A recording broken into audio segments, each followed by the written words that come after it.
All right, guys. Well, this morning, went out to the radiator shop place, figured it out, got it all put back together, cleaned up. Now we're setting it back in the car.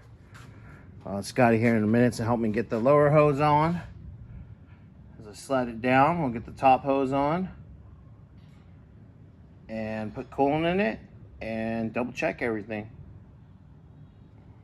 Oh, and I gotta get the bolts back in, get the horns back in. Honk if you're horny. Oh man. All right, guys. Well, I'll get you another update here in a few. All right. Well, horns are back in. Radiator's all bolted up. Oh, gotta hook up that lead. I'm gonna get these hose clamps on, which are a blast. But we'll get them on. We'll get some coolant in here.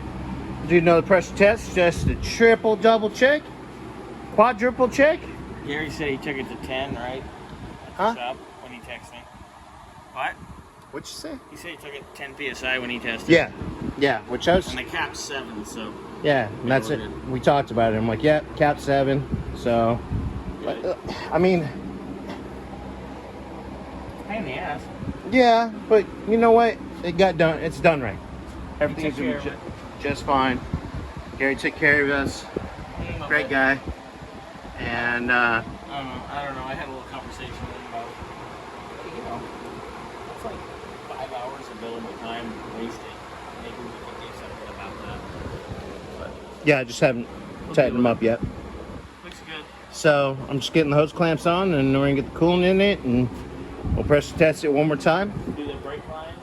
and we'll start this bad boy up. Yay! All right, later.